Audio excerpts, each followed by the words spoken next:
I named my son after my late first love, not my cheating husband. Was I really wrong to honor the man who saved me from grief? Story 1. Am I the asshole for naming my firstborn son after my late boyfriend?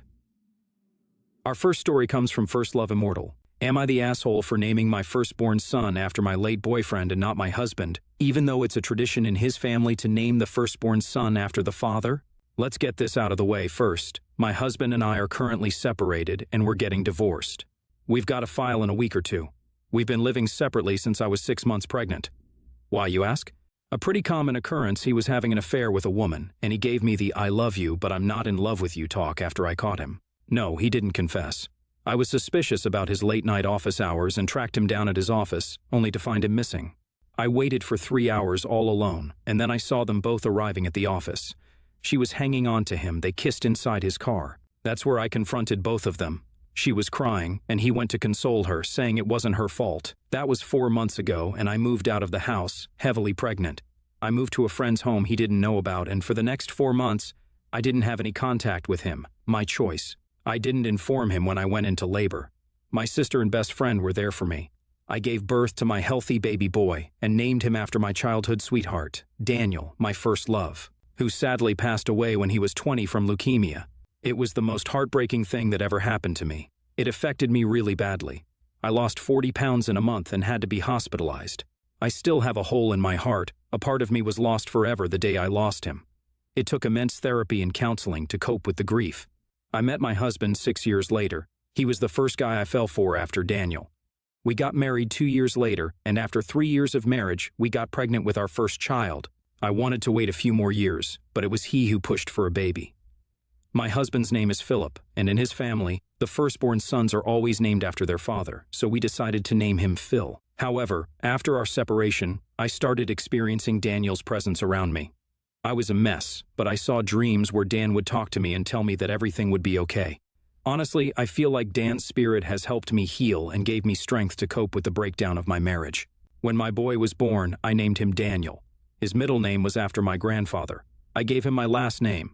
A month later, I contacted my husband and informed him that his son was born a month ago and that I was going to file for a divorce and to chalk out any visitation if he wanted. I had him blocked everywhere for a month. The same day, I reactivated my Facebook and announced the birth of my son with his full name. My husband called me up, crying and furious, and said I had no right to name his son after some dead guy. His family thinks I'm the devil incarnate, and even my mom thinks I went too far. I'm losing my mind here. Am I the asshole? To the people wondering, I'm not going to deny my husband a relationship with his son. We'll come to a custody or visitation plan once we get a court order. For now, he's free to visit his son whenever he wants. The rest would be his choice. To people asking me if it was his choice to go no contact, whether he tried to contact or find me. No, it was his choice, and he did try to find me, but he was informed that I was safe and I would reach out to him once I was ready. Why did I stay away from him and didn't tell him about the baby for 1 month? My emotions were a wreck, and I didn't want to see him or talk to him. I was incredibly toxic to be around, going through hell mentally, emotionally, and physically. I didn't want anything to do with him. I also wanted the first month of my son's life to be a peaceful bonding experience for me and my son. Was it for my mental health? Yes. Was it selfish? Yes. To remind everyone, Daniel isn't just my dead ex, my former boyfriend, my old lover, my ex-boyfriend. His memory is the reason I push myself to eat healthy and be alive, to survive my pregnancy and give birth to my son. He's my spirit angel, looking after me from heaven. That's why I named my son after him. He was taken from me by fate, and he'll always be there, looking out for me and my baby. Wow, this one's a pretty deep one. You know, initially I would say like he lost any right to name the baby anything once he cheated on you, must have an affair with someone else. And doing that behind your back, you know. That's an absolute scumbag move. And he's a complete for doing so.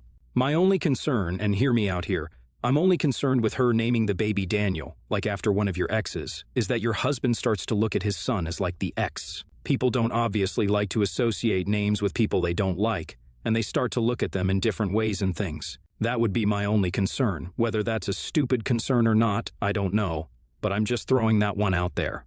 But I think you're absolutely not the asshole in this situation. So let's go down to the comments below to see what we can find. TMSS16 says, not the asshole. He cheated and left you while you were pregnant. Of course, it's still his son. But giving your baby the name of the man that cheated on you while you're carrying his son is asking too much. Daniel is a lovely name, and I'm sorry for your loss. Luna Meow says, I feel like the important part a lot of people are missing here is that it's not just the name you agreed on. It's literally the name of the man who's banging his coworker while you were pregnant with his child. I mean, if you guys agreed to call this kid Bobby or something, then yeah, maybe a little bit of the asshole for not letting him know, but regardless of what type of daddy he turns out to be, while his child was still being carried, he was being an unbelievably shitty father, and I can't believe anyone would think you're the asshole for not saddling this kid with his cheating dad's name. Not the asshole so hard. 3 Fluffy says, not the asshole. If he wanted naming rights, he shouldn't have screwed around on you while you were pregnant. Surely his family also has a tradition of not having affairs while your family is carrying the firstborn son? Now let me know what you guys think of the story in the comments below. And don't forget to vote on that poll in the description for Story 1. Story 2. Would I be the asshole if I got help from a charity despite our joint income being very high? And our next story is from Broke Wife. Would I be the asshole if I got help from a charity despite our joint income being very high? My husband, 38 male, and I, 24 female, have a combined income of $60,000 per year, or thereabouts. He earns $50,000 and I scrape by on a much lower income part-time job. He has always been very protective of his earnings, as he worked very hard for the job he has. Since moving in together, we agreed to mostly keep our own expenses separate. If I buy things for the household, like shopping or cleaning bills, etc., we split them in half. If I go to the store, I give him the receipt, and he adds up how much of the items are shared and transfers me half. Anything we get for ourselves is paid for out of our own accounts. Any personal expenses, etc. He does, however, pay a much higher proportion of the rent. This has worked fine for us. I do the majority of the housework to make up for not contributing as much, and because I have more free time around my job. The issue we have right now is that I'm pregnant. Because of our agreement, I'm expected to pay for anything medical, any bits I need for the duration of the pregnancy, or anything I need post-birth for myself. Out of my own money.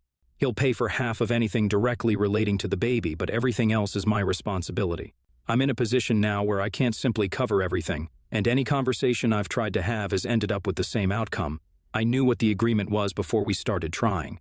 I genuinely thought that I'd be able to cover a lot more, or that some of the things are more to do with the baby than me, so he would help, but he has very clear definitions of what is for me and what is for the baby. Thanks to insurance, a lot of medical bills are covered, but having to buy a whole new, bigger wardrobe and things I didn't originally think of that I need or will need, breast pads, maternity pads for after the birth, etc., are adding up. There is a charity nearby which would help supply some of these things, but I feel absolutely awful turning to them when I know it would make such a small dent in my husband's wage, and he would be perfectly capable of covering it if he was inclined to. I just feel a bit desperate, but I'm completely torn up as to the ethics of it. So, would I be the asshole for asking for some help from this charity? Edit, please don't message me telling me to get an abortion. Oh, I don't know who would do that, but Jesus. Damn, this looks like an abusive relationship. I'm no expert on this, but the way he's treated, I can't believe some of the things that are said in this post. Like, he won't pay for anything during the pregnancy apart from what's directly linked to the baby. Just, the guy does not give about you at all. That's the way it feels, coming across in this post. It's absolutely disgusting. Surely marriage is meant to be this joint partnership. I understand people sometimes like to keep their finances separate and things like that, but the way this post is, in particular, is absolutely disgusting. And that's abuse of some sort. It's got to be. You know, and we've seen posts like this in the past where I'm just throwing this out here, so I might get shot down as usual. But one of the partners being a lot older than the other one, and then sort of having the power over the younger one. But, you know, I'm just throwing it out there as well. The guy's got to be pretty scummy to do something like this. To make you consider having to go to a charity to pay for things you need for a pregnancy that he helped with. I mean, oh man, my mind is blown by this one. So we're going to go straight down to the comments with this one. Unpleasant Stuff says, not the asshole. The asshole is your husband. This is financial abuse. Your credit score 100 says, hold up, your husband doesn't think he should help pay for the pregnancy? It's not like you just suddenly became pregnant on your own. He contributed just as much into making that child. He's just as responsible, and you need to hold him to that. You have to carry that baby in your body, and your body will handle the consequences, not his. But he still gets the child out of this. Not the asshole, but your husband should be helping you. Finances seem to be its own problem in your relationship too. Too Illustrious Complex 6 says, your husband is abusing you financially. It's something that happens often in relationships with large age gaps. Leave him now and go somewhere safe. Shri Angel says, holy crap, are you serious? This issue here isn't that you're thinking about going to a charity. The issue is that your current situation necessitates you consider going to a charity. Being pregnant isn't like adopting a puppy. This is flesh and blood. The fact that he's pinching pennies when it comes to the care of his wife who's carrying his child makes him a massive tool. I don't care how much he worked for his job. He's going to be a father, and part of that is taking care of the mother of his child. If he's steadfastly against helping you, by all means, go to the charity. Once your immediate needs are met, it's time for some couples therapy. This dude doesn't seem to understand how relationships work. I hesitate to see what kind of father he will be. Jesus, not the asshole at all. Edit, don't do couples counseling. I've seen the error of my earlier comment. Leave now.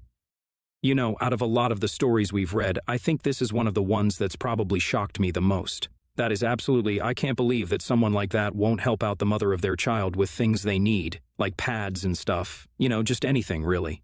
I can't believe that. What do you guys think of this story? Let me know in the comments below, and don't forget to vote on that poll in the description for Story 2. Story 3. Am I the asshole for recording my cousin being creepy? And our next story is from a throwaway account. Am I the asshole for recording my cousin being creepy and showing it to both our parents? My 18 female uncle moved to Germany about 15 years ago. He and my aunt have 7 kids. We didn't see them often, but once a year or so they visit us and spend a week or so here. My youngest cousin, 23 male, has always been weird. He always kind of made me uncomfortable, but this year, it's gotten worse. I told his dad, who basically told me he's just like that. I told my mom, who told me I'm probably just imagining it. He'd been staring at me and called me a milk truck several times. I told him to stop being a creep. He laughed. He hasn't stopped. So, with the whole family at the pool, I set my phone to record and left it on my towel and went for a swim. I recorded 15 minutes or so of him and some of his brothers. I listened to it when I got home and, well, it was gross. I don't want to go into detail, but he talked about how I'm probably a virgin, what my vagina would look like, and gross stuff he wanted to do to me. His brothers told him to knock it off and stop being gross, so that's something. The next day, when everyone came over to dinner, my parents and uncle were inside cooking. The rest of the family was outside. I played part of the recording for them. My uncle still didn't think it was a huge deal, but my aunt was disgusted. My parents, too. They sent him home a few days early. They've been fighting about it, too. Things have been very tense since he left. My mom thinks this was okay, but my dad is upset that I ruined their vacation, and I shouldn't have recorded anyone to be sneaky. Am I the asshole? Here, I had no idea how to get him to stop, and he was making me very uncomfortable, but my dad thinks I should have just ignored him.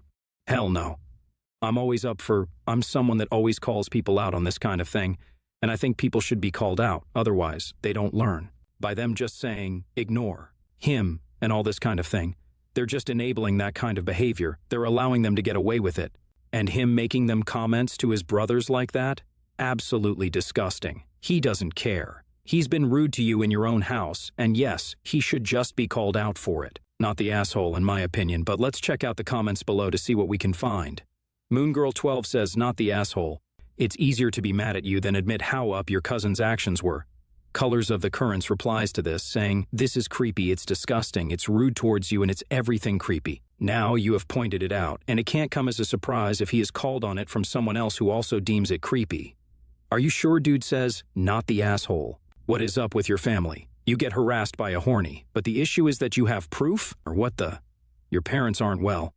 OP replies, they're saying my mom is decent, just very, very non-confrontational. Easier to ignore the problem than to admit there is one. Bukowski says, you're not the asshole, and your father is messed up for not taking things more seriously. Yeah, there's that. It's about the father. If I was that girl's father, I'd be furious about that. 3 Fluffies also replies, saying, not the asshole. You're defending yourself and documenting his behavior. Your dad is incredibly wrong and also the asshole for not defending you. Why does he care more about someone else's vacation than his daughter's safety and right to not be sexually harassed by a freaking cousin? And I'm going to turn it to you guys. What do you guys think of this story?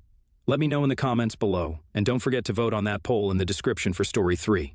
Story 4. Would I be the asshole if I made everyone bring food that I can also eat to my wedding? Our next story is from Nocturne 909.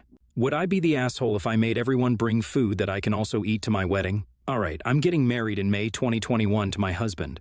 We're already legally married, but haven't had a ceremony due to COVID.